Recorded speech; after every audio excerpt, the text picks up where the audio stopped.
Hello there, internets. Thought I'd go over a few things. I know you haven't heard from me for a while.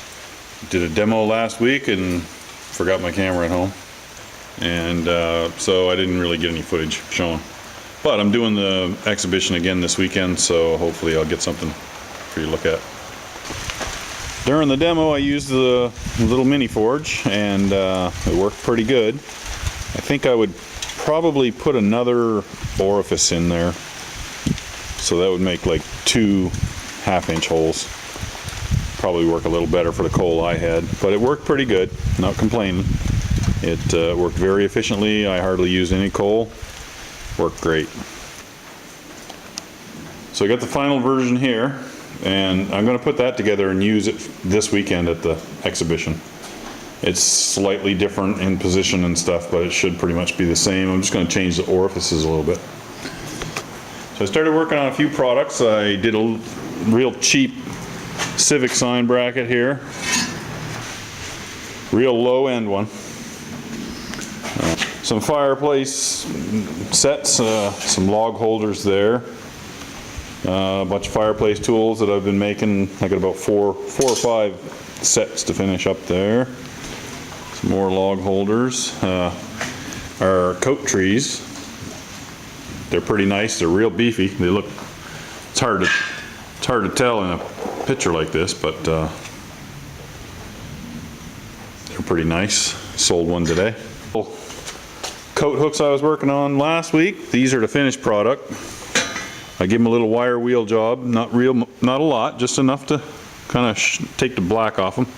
And then I used a clear lacquer with a matte finish on it, and it gives it a great sort of a waxy look. It's real nice. And I've sold a couple of those already. Oh, I think I deserve a little drinky poo. So what I've got here today is a nice mix of Tremclad Flat Black and Bacardi 151. I think I'll leave the Flat Black out this time.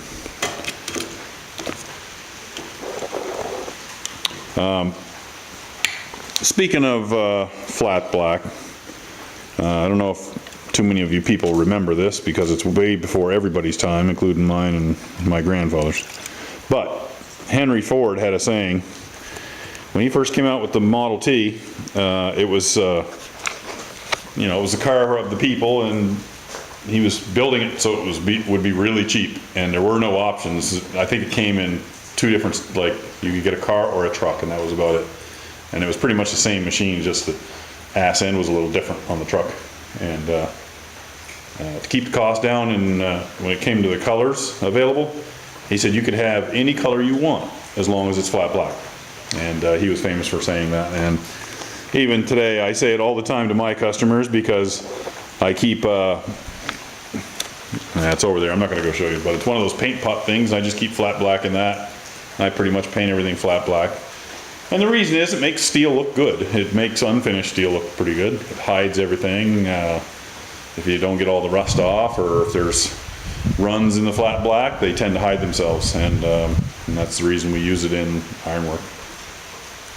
I use other stuff. I use, if I'm going to do a little more of an artistic finish or something, I'll use a clear lacquer, or either a shiny lacquer, looks good on raw metal, or I'll use this matte stuff, which I haven't used it very much, but I think I'm going to use it more because it's a nice look to it. It looks kind of waxy. Another nice finish is Futura. Gives a real waxy, it's a floor wax, it's a floor acrylic. It's not really cheap, but it goes a long way. It's like $20 for one of them little bottles. And use that on clean finished steel, like, give it a good rub with a wire brush or something like that, and then rub that Futura on it. It's pretty nice. The other thing I use is hammer tone paints. This one here, made by Tremclad. I don't recommend anything but Tremclad. Tremclad seems to come out of the can a lot better than this other Rust-Oleum. I don't like their stuff. It costs more too. So, anyway, that's what I'm having. Just remember, if you ever drink this 151 stuff or any sort of what they call overproof, be very careful. The stuff's flammable as hell, and it can kill you. Don't pour it very strong. Literally half or even less than half of what you would put in a regular glass. Like this much, like 5 to 1. 5 to 1 pop, not the other way around. That'll kill you for sure. Anyway, we'll talk to you soon. I'll have some more videos up soon. Might even put another one up later.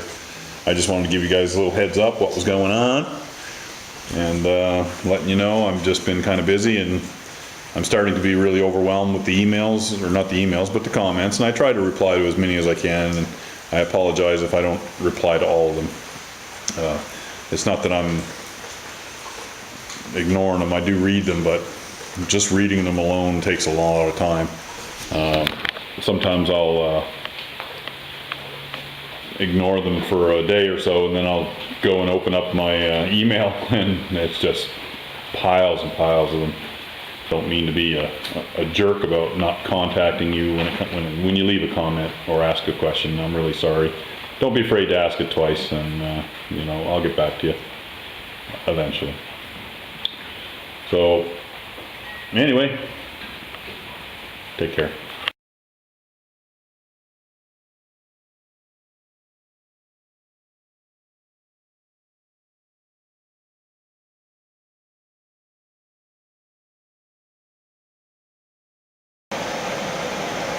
Well, this is the new improved Bresl Mini Forge with the optional hood slash plenum. It's really what it is, a plenum.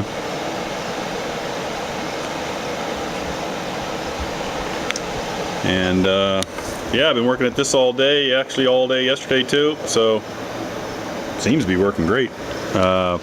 Again, this is not the final one, because what I did was I changed where the fire was to be a little more towards the front, and I gained this extra 1 inch on the back, and that pushes the hood back a little bit.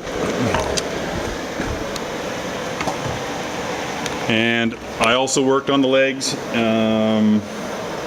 Still got a little more tweaking to do with those, but as you can see, they are a little triangle setup. There's like a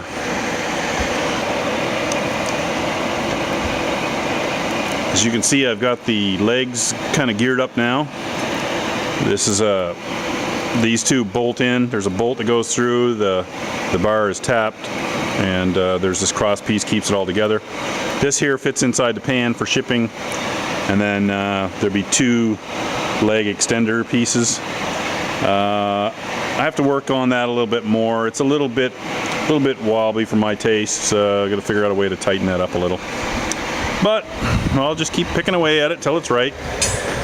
I got the name Bresl in there, and got it burning now, so it leaves the metal in there so that you don't lose any coal. It wasn't really losing any anyway, but didn't want anyone to say that they had lost a spark on the ground and it caused some fire or something. So chimney seems to be doing its job very well. There's a lot of heat coming out of the top there, and it's drawing most of the smoke with it. As with forges anyway, if you run them outdoors, you don't get all the smoke to go up, but if you can get a bulk of that to go out of your face and up into the sky, that's better for you. Not better for nature, but better for you anyway. And I made up my mind how I'm going to sell this. I am going to really try not to sell the off-the-shelf parts. So basically the actual, you know, the little pipe caps and fan and all that stuff, that's all stuff anyone can buy at their local hardware store. So why bother to ship it? What I'm going to do is I'll create a little video that shows exactly how to put that together. It's really very simple. You could probably have this up and running in less than 20-30 minutes.